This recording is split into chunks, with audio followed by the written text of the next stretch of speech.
Alright, we're heading to Seneca Falls, New York. Just leaving the house now. We got, according to my GPS, we're 87 miles away. Turn at the first right onto County Route 45. According to Google Maps, which is the actual, closer to the actual way. Nope, it's the actual way that we're going, is 52 miles. So, just about an hour away from there. We got to pick up some sows going down to Georgia. The one thing I really want to do is pull these tires, these steer tires back off that I just put on, which I'll get done at the end of this week. And I want to put, I got, from my buddy Chris, he gave me Centramatics. I want to put those on, and then I want to put the BBs. This thing up. Put the BBs inside the tire. And I kind of went over this talking with Gemini and letting it pull up the balance and trying to understand, see if my thought process was somewhat accurate, and essentially it is. My thought process is the Centramatics kind of balance the tire and the wheel to the axle because of its position, which is basically what it's doing. And then the weights on the tire, on the wheel, that's balancing the tire and the wheel together, making sure those two are balanced together. The problem is neither one of them, they're good for at that moment when the tire is brand new.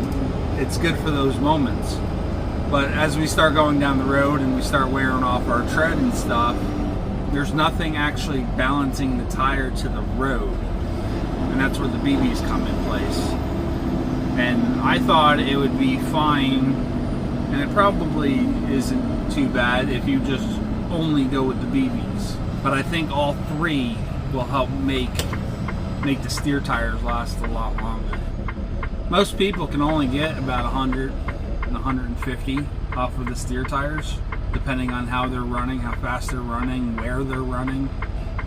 I know the average is probably around 100, 110, and you're not even using all of the tread life. You're generally wearing off one side or the other. The only other way that I found to be extremely helpful when it comes to that is to do a routine rotation, which could help, but I would guess that the only way to really make that any better is to do a four-way rotation. Left goes to right, right goes to left. And then the next one would be they stay in their position, but the tire gets switched on the rim. That is the plan on the tires, and kind of my thought process to kind of finish that up. That would be, I guess you would switch the sides, and then you would. When you went to go switch back, that's when you would change the tire direction and then switch sides again. And I would guess that if you did that and you did a rotation, not even jog it to a mile, jog it to a month. Every month, I'm betting that you would be able to wear that tread down a lot more evenly. I'm experimenting with these tires. These are Yokohama's 116R. It's an all-position tire. It doesn't have that outer line where you have like a little tiny lip of tread on the outer edge. It's got a full 1 or 2 inches on that outer edge. And that was the main reason that I picked it. The other reason was doing kind of comparing it on Gemini between the other Yokohamas. I'm a pretty big fan. I'm not a loyal customer by any means to any brand, but Yokohama, I like them because they last a good amount of time, and they're for the time that they last, they're a good value, especially for the price that they cost. Instead of buying some name brand like Bridgestone or any of the others, Yokohama has held up very well for their price. Even the drive tires, I still have those on my black truck, and the tread it's done now. I mean, besides the fact that the tires have been sitting for way too long, but the tread it's at the end of its life now. I used all of that tread on them tires. A couple of nails in them. Other than that, that's not really a tire brand issue. That's idiots leaving nails out. Anyway, enough of tires. I plan on getting them switched out at the end of the week. This weekend is going to be a 4-day weekend. Saturday, Sunday, I wouldn't really call it a 4-day weekend, but Saturday, Sunday, Monday, Tuesday, I'll be home, and I'll be looking for something to come back out on the following Wednesday. And then this Monday, Tuesday, I'll be doing my motorcycle course with hopefully some good news.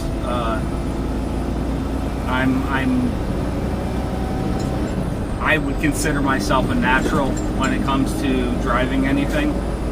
Give me a little while, and if I don't know how to drive it, I can generally figure it out. I don't know if that would be the same as getting into a 747 and being able to get that off the ground. But as far as like regular things, cars, trucks, buses, tractors, farm equipment, stuff like that, I can pretty well jump into it, figure it out really fast, and get it pretty good at it pretty quickly. I just my mind just kind of understands it. Other things not so much, but driving and machinery and stuff like that, it's pretty good at wrapping my head around that. So enough of that. We are now 46 miles away, so we got to hurry up, pick up that up. We're gonna run all day, and we'll run the rest of the day. Then we got to I'm gonna try to, if I can get it knocked out today, which is 300 to 400 miles today after getting loaded, then I'll be delivering tomorrow night. Right now I'm set up to deliver between 7 and 9 tomorrow night. A bunch of geese and babies over there. If I can't make that tonight, then I'll be calling before 5 o'clock tonight to have him change it to Wednesday morning. Oh, the next clip, I'll give you guys a little picture of the load. We ended up getting 6 stacks, 24 pieces all together. So four high. There was one in the middle that was slightly taller than the others, so just to avoid any problems, I threw an extra 2-inch strap on there. Honestly, it really doesn't do much of anything, but they want 2 straps for anything that's over top. Technically say it's not a tier over, so it doesn't really, I don't think it really counts, but because it's more than 50% higher than the others, I threw that extra 2-inch strap on there. I wasn't really paying attention as I was throwing the straps, otherwise there would have been 2 4-inch straps on it. Right now we're in Skaneateles. I think it's Skaneateles, New York. Beautiful town back there, right on the lake. Use look your head. And we're heading. Steep downgrade ahead. We're taking US 20 over to 81. 81 straight down to Virginia to where we'll pick up 77 down into North Carolina. And then I think 20 over towards Atlanta, and then we unload there, not too far off of I-20. As long as I knock out 456 miles today, that'll put me down to, or 356 miles today. That'll put me at 600 for tomorrow, which will allow me to get there tomorrow night. But I still want a little more running time from that point. So,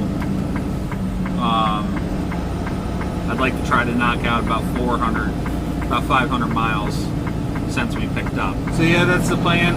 Right now we're gonna stop in Binghamton, New York and get fuel at the Loves. All right, there's our load. 6 stacks. You can see how the one in the middle there's a little higher. So I threw that 2-inch strap on there.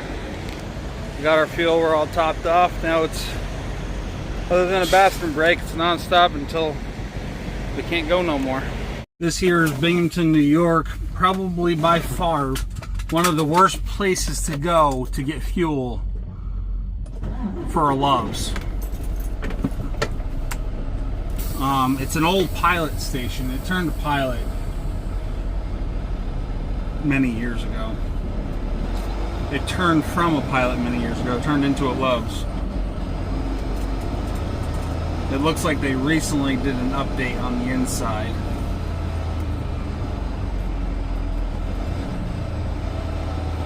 And right now I got 5 hours and 52 minutes left. I also just got some lottery tickets. Fingers crossed, and maybe I can get out of trucking altogether. Alright, good morning. It's 9:30 now. We got done just before 11:30 last night. I thought I was out of time when I was up in West Virginia, but I was at the shipper longer than 2 hours, not counting my on-duty time. So that paused my clock, and I was able to show a split sleeper. I was able to extend my day through the split sleeper, and then complete that part of it, being in the sleeper for my 10 hours. But it allowed me to get another 2 hours out of my clock to get down, at least down to this point, which is Harrisonburg, Virginia.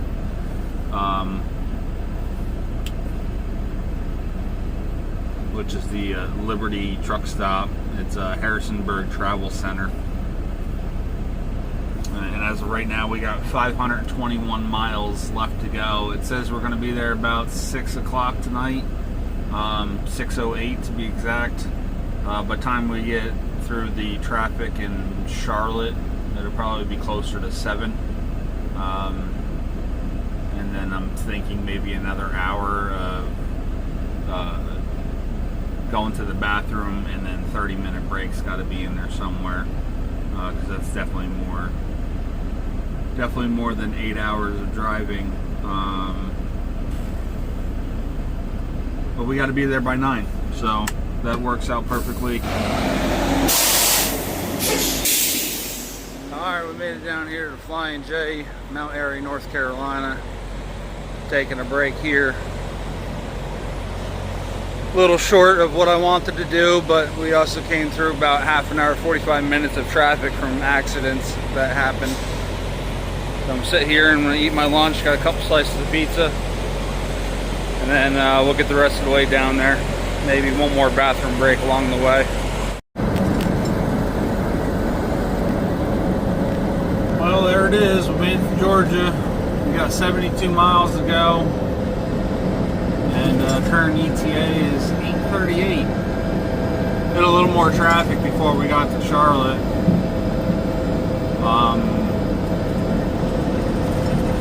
And I'm pretty sure I said it in a past video. I took the roundabout through Charlotte on the 485, I think it is. I won't go through Charlotte anymore unless I absolutely have to. Anyway, like I said, 70 miles to go, and we'll see you there.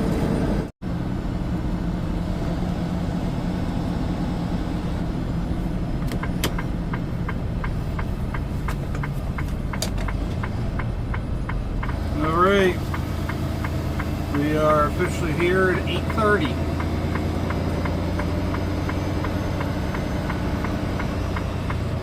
Definitely later than I wanted to be. Nonetheless, we're here.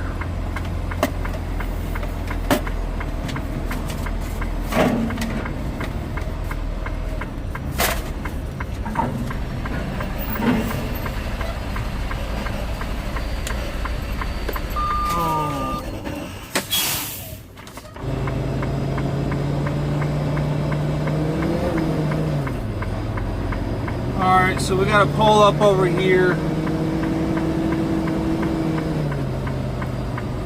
kind of next to this trailer here that you'll see here in a second. The truck and trailer, and then there's just the trailer closest to us. Rip the straps and stuff off real quick, give him a call, and then he'll send me back to, they call the fuel station. It's just where they fill up the forklifts and stuff like that. Their little fuel barn, if you will.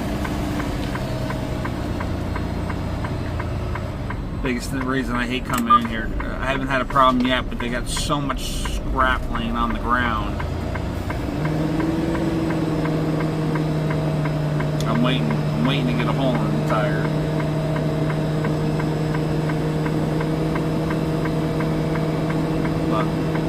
That's it.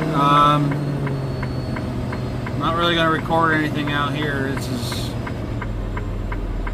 kind of pointless watching me rip the straps off. And I'm trying to hurry up here. Wow. They definitely have a lot less than they had before. That was all completely filled.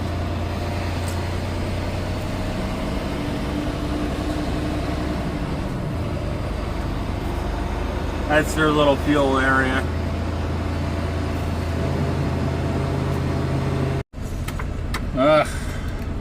Pushing buttons I shouldn't be pushing, and going places I shouldn't be going. And I wanted to look back real quick. I think 2173. Yeah, we made a little bit better on this trip than we did the last time we came down. 2173 versus 2303. So about 125.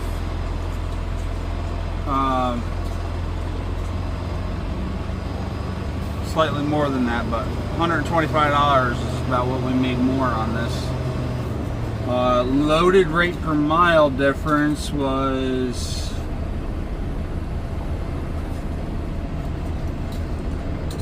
$2.18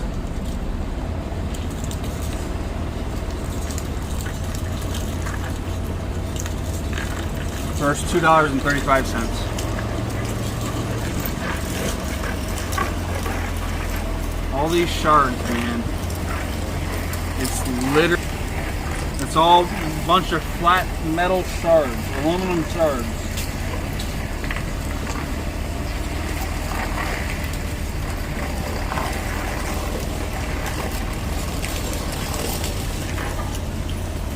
Horrible, horrible, just horrible.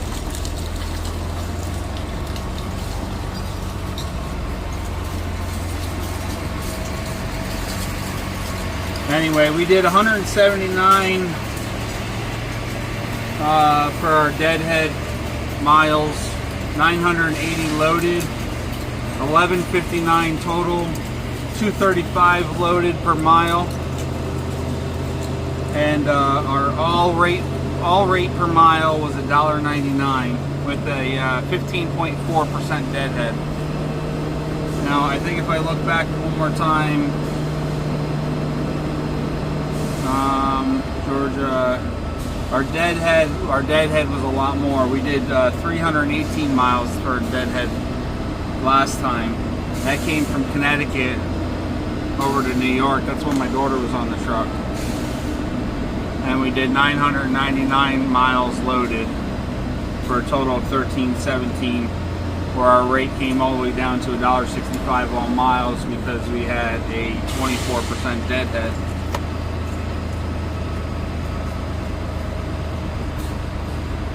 Now, of course, I'm not writing that down, so it's hard for me to concentrate on it. 318, 999. We actually did less.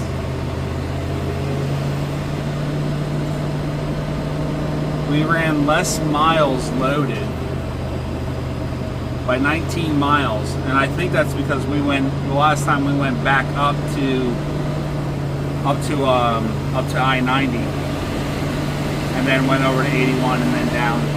Thanks for watching, guys. Stay safe, and we will see you tomorrow. Cartersville, Georgia to Wilmington, Connecticut. I think it's Wilmington. Check out the next video.